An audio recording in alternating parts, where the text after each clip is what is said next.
Hello students, welcome to study valley. मैं हूं भाग्यश्री और आज हम पढ़ने जा रहे हैं 10th standard that is 8th standard की साइंस के 10th चैप्टर का एक्सरसाइज। ओके, तो इसके पहले हमने ये चैप्टर जो है साउंड, ये 3 पार्ट में कंप्लीट किया है। अगर आपने वो लेक्चर्स नहीं देखे हैं तो पहले आप वो देख लीजिए ताकि आपको एक्सरसाइज सही से समझ में आ पाए। राइट, तो चलो देखते हैं एक्सरसाइज का। Question number 1, choose the correct answer. Sound can travel through solid, liquid and gas. हमने चैप्टर में देखा ना, sound can not travel through vacuum but sound can travel through solid, liquid and gases. Okay, आप लोग मेरे channel को subscribe नहीं करते, पता नहीं क्या प्रॉब्लम है। आपको मेरा पढ़ाना पसंद नहीं आया, लाइक नहीं करते, शेयर नहीं करते। अगर कोई भी प्रॉब्लम हो, अगर नहीं समझ में आ रहा हो तो प्लीज़ कमेंट करिए, बट चैनल को सब्सक्राइब करिए, शेयर करिए, ज़्यादा से ज़्यादा आपके फ्रेंड्स तक शेयर करिए। आप डिस्कस करिए खुद, डिस्कशन से बहुत अच्छी पढ़ाई एक्चुअली याद रहती है। तो हम लोग भी जब अपना ग्रेजुएशन में थे तो हम लोग डिस्कस करके एक एक पॉइंट टॉपिक प्रिपेयर करके डिस्कस करके पढ़ते थे ताकि हमको सही से समझ में आ पाए और हमको बहुत अच्छे मार्क्स आते भी थे पूरे ग्रुप को ही। सो आप लोग भी ये टेक्निक ट्राई कर सकते हैं डिस्कशन की। राइट, चलो नेक्स्ट क्वेश्चन देखते हैं। Voice of which of the following is likely to have minimum frequency? Baby, boy. Okay, baby, boy. Next question. In the following statement, tick true against those which are true and false against those which are false. तो चलो, sound cannot travel in vacuum. Sound cannot travel in vacuum. It is true. ठीक है. The number of oscillations per second of vibrating object is its time period. No, it is frequency. Answer is frequency. Okay, next question. If the amplitude of vibration is larger, sound is feeble. Vibration की frequency अगर ज़्यादा है तो sound feeble होगा क्या? मतलब sound कम होगा क्या? नहीं, वाइब्रेशन अगर ज़्यादा है, एम्पलीट्यूड ज़्यादा है तो साउंड भी ज़्यादा होगा। तो ये स्टेटमेंट हो गया false. For human ears the audible range is 20 hertz to 20,000 hertz. Yes, it is true. They lower the frequency of vibration, the higher is the pitch. जितनी लोअर फ्रीक्वेंसी रहे उतनी हायर पिच रहेगी। तो ये क्या है? फॉल्स है। जितनी लोअर फ्रीक्वेंसी उतनी लोअर पिच। ओके, अनवांटेड और unpleasant sound is termed as music. No, it is termed as noise. It is false. It is termed as what? Noise. Okay, noise pollution may cause partial hearing impairment. Yes, it is true. Noise pollution से इंसान बहरा भी हो सकता है। Right, चलो fill in the blanks with the suitable words. So time taken by object to complete one oscillation is called its frequency. Sorry, it's called as time period. ठीक है, it's called as time period.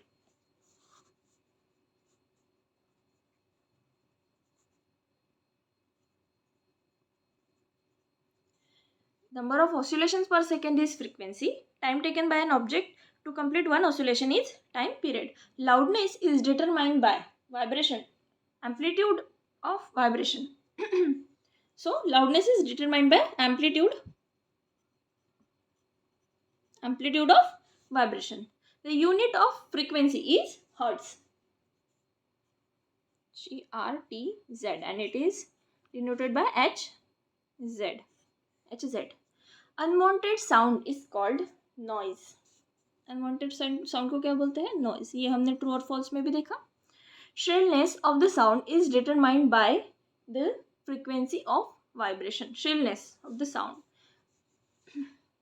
Frequency कितनी है उससे हम determine करते हैं noise है कि म्यूजिक है कि अच्छा है. ठीक है, अनप्लीजेंट है, प्लीजेंट है कानों के लिए. Okay, the pendulum oscillates 40 times in 4 seconds. Find its time period and frequency. Pendulum oscillates, हम लोग क्वेश्चंस देखेंगे.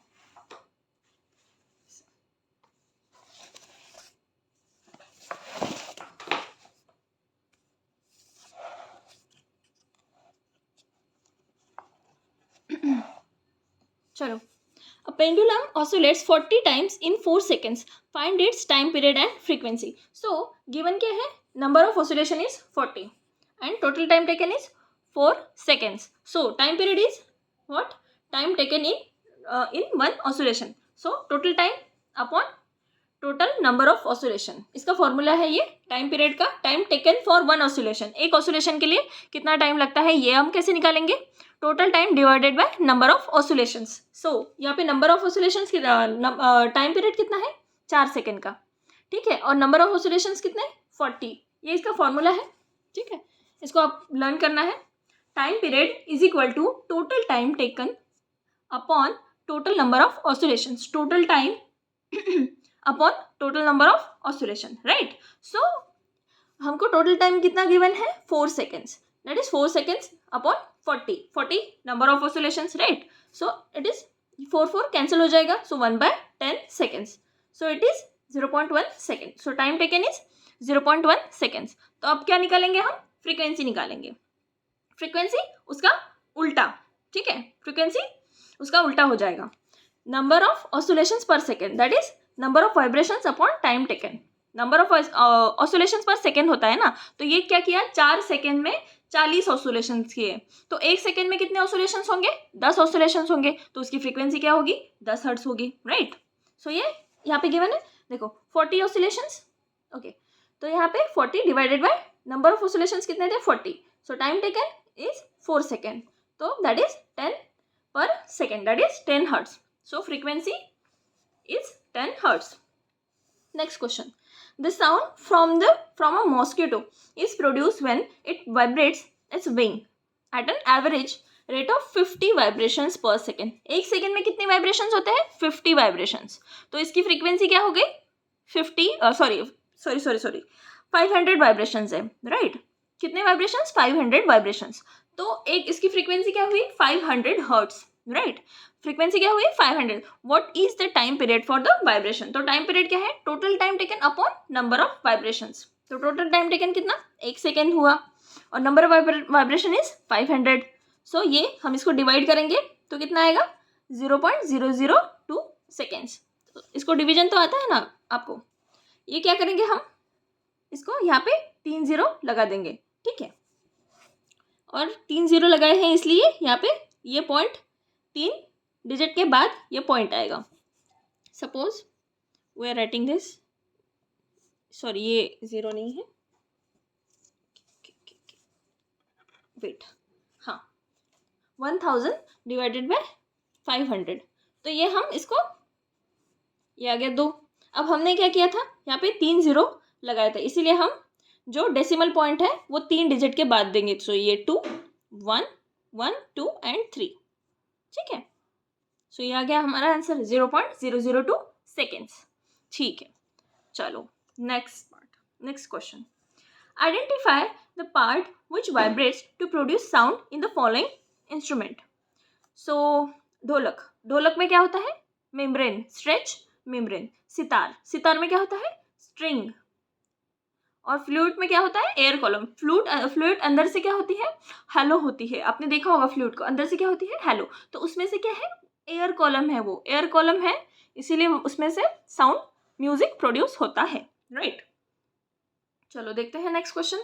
What is the difference between noise and music. Can music become noise sometimes. हाँ of course, music और noise में क्या difference है, music क्या है कानों को प्लीजेंट लगता है, ठीक है, प्लीजेंट लगता है, और नॉइज क्या है अनोइंग लगता है, एक अनवांटेड होता है, अनप्लीजेंट होता है, बहुत इरिटेट करता है, राइट. म्यूजिक अच्छा लगता है, नॉइज बिल्कुल अच्छा नहीं लगता.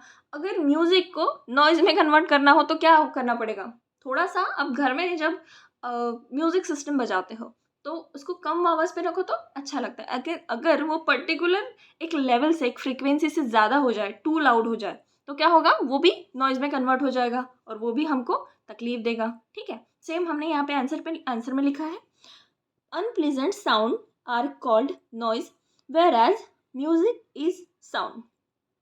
Unpleasant sound are called noise, whereas music is sound which produce pleasant sensation.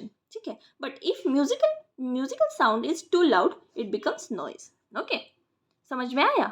Unpleasant sound को हम noise कहते हैं, वेर एज म्यूज़िक को क्या कहते हैं हम? साउंड कहते हैं। अगर एक पर्टिकुलर एक प्लीजेंट सेंसेशन म्यूज़िक जो है वो प्रोवाइड करता है, बट एक पर्टिकुलर लेवल से ऊपर चला गया, अगर म्यूज़िक टू लाउड हो गया तो it becomes noise. Okay, so next question, list source of noise pollution in your surrounding. बहुत सारे हैं हमारे सराउंडिंग में बहुत सारे हैं, जैसे यहाँ पे गिवन ही है, sound of vehicles, sound of bursting fire crackers, explosive, loud speaker, TV, transistor, kitchen appliances, desert, cooler, air conditioner, हर चीज़ का जो भी कानों को अपने पसंद नहीं आता हो, वो सारे सारे सारे साउंड जो है वो क्या है? नॉइज है। Okay, next, explain in what way noise pollution is harmful to human. Noise pollution से क्या हो सकता है? देखो, प्रेजेंस ऑफ एक्सेसिव नॉइज अगर रहे, अगर कहीं पे रात को डीजे बज रहा है, राइट, आपके घर के आजू बाजू में, या फिर कोई म्यूजिक सिस्टम चला रहा है बहुत ज़ोर से, तो आपको नींद आएगी क्या? नहीं, it will be lack of sleep. ठीक है, लैक ऑफ स्लीप होगा। अगर आपको नींद नहीं आई प्रॉपर, तो क्या होगा? हाइपर टेंशन होगा, एंग्जाइटी होगी। ठीक है, दैट इज अनएक्सपेक्टेबल रीजन है। साउंड्स इरिटेटिंग और अनएक्सपेक्टेबल साउंड रहा ना, तो सच्ची में ना नींद आती है, it leads to hypertension then and leads to anxiety. Okay, so presence of excessive noise in our surrounding which are irritating and unacceptable may cause many health related problems, that is lack of sleep, hypertension, lack of sleep, hypertension and anxiety, right? चलो next question देखते हैं। Your parents are going to buy a house. They have been afford one on roadside and another 3 lanes away from the roadside. Which house would you suggest your parents should buy? Explain your answer. अब हमारा chapter जो है वो sound related है, noise related है, but अगर हम economically देखा जाए, ठीक है, तो एक जो रोड साइड वाला होता है उसकी प्राइस बहुत ज़्यादा होती है, और लेन वाला जो होता है 3 lane away from the road side, उसकी प्राइस बहुत कम होती है as compare to road side one. So हम क्या करेंगे? इकोनॉमिकली अगर सोचा जाए तो रोड साइड वाला प्रेफर करेंगे, बट हमारा यहाँ पे टॉपिक क्या है? Sound and noise.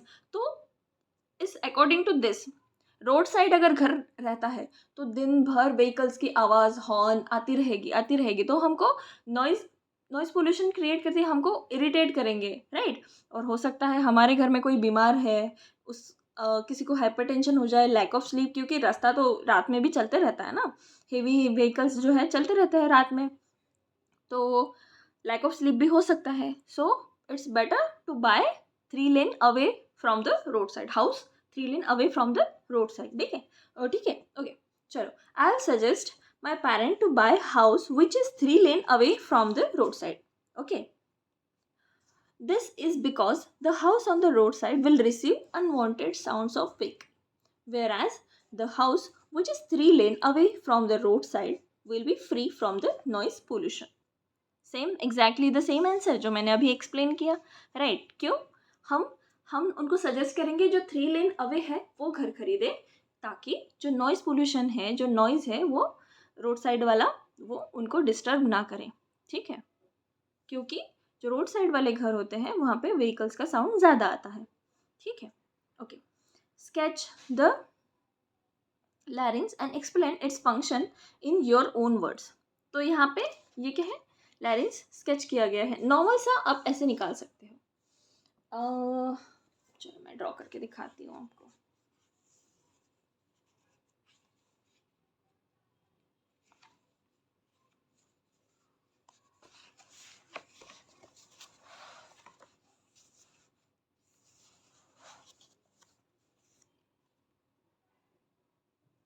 पता नहीं what about my drawing, it is good or not.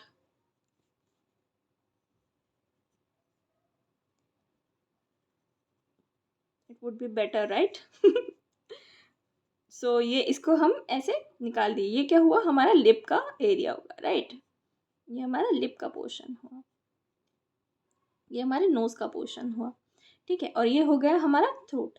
तो यहाँ पे क्या है? हमारा वॉइस बॉक्स होता है situated. So it is like ऐसे यहाँ पे ड्रॉ कर लेंगे, 2 लाइंस ड्रॉ कर लेंगे, ठीक है, ये 2 लाइंस हमने ड्रॉ कर ली।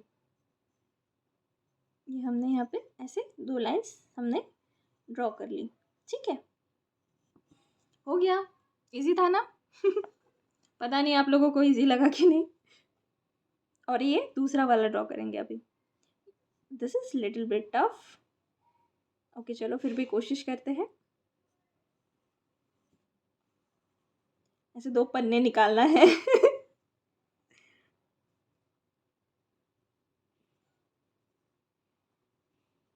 ये जो है वो वोकल कॉर्ड्स है, इनके बीच में थोड़ा सा गैप रहता है। यहाँ पे जो गैप रहता है, यहाँ पे जो हमने ये गैप दिखाया है, इस गैप से जो है वो एयर प्रेशर से, हमारे लंग्स से एयर प्रेशर से एयर पास होती है और उस वजह से साउंड प्रोड्यूस होता है, साउंड क्रिएट होता है, राइट। ये दोनों एक जैसे होने चाहिए थे बट मेरे एक जैसे नहीं बने, पता नहीं मैं क्या कर रही हूँ।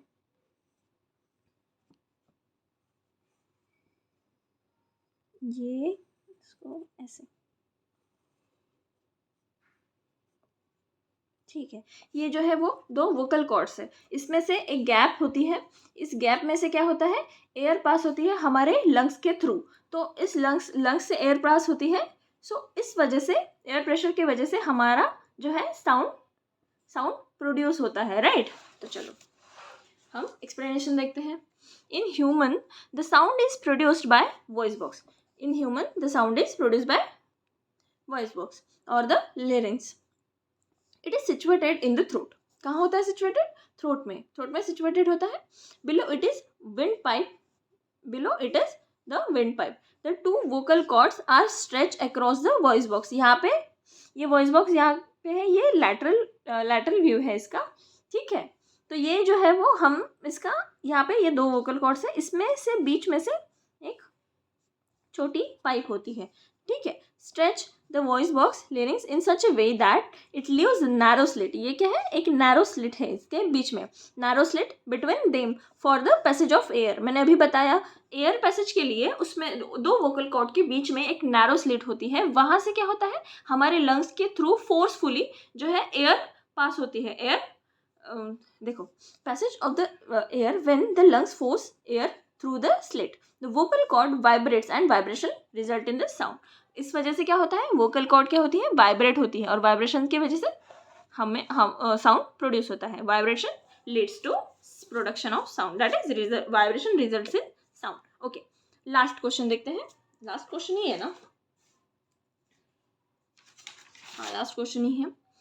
चलो लास्ट क्वेश्चन देखते हैं। Lightning and thunder take place in the sky at the same time and at the same distance from us. Lightning is seen earlier and thunder is heard later. Can you explain why? हाँ, क्योंकि light की speed ज़्यादा होती है sound की speed से। Okay, सो इस वजह से हम लाइट को पहले देख पाते हैं और साउंड को बाद में हियर करते हैं, ठीक है। Light travels at the speed of 3 × 10⁸ metre per second. Light travels at the speed of 3 × 10⁸ meter per second, while sound travels at the speed of 332 meter per second, right। ये बहुत, इसके कंपैरिजन में क्या है, बहुत कम है, 332 metre per second. Light travels much faster than sound. Light जो है वो बहुत फास्ट ट्रैवल करती है in comparison of sound, that is why lightning जो है हम पहले सी करते हैं, मतलब that is seen earlier and thunder is heard later. Okay, यहाँ पे हमारा जो एक्सरसाइज है चैप्टर 10 का, दैट इज साउंड, उसका एक्सरसाइज हमारा कंप्लीट होता है। प्लीज़ आपको अगर कोई भी क्वेश्चन में डाउट हो तो आप एक बार कमेंट बॉक्स में पूछ सकते हैं, या फिर वापस आप मुझे वापस वीडियो को रिपीट कर सकते हैं, या फिर मुझे एक कमेंट कर सकते हैं, ठीक है। तो अगर आपको कोई भी डाउट हो तो कमेंट सेक्शन में पूछिए, ठीक है, या फिर वीडियो को रिपीट कर लीजिए, और प्लीज़ वीडियो को लाइक शेयर एंड सब्सक्राइब कर दीजिए। And thank you for watching. Please bye, please take care, good bye.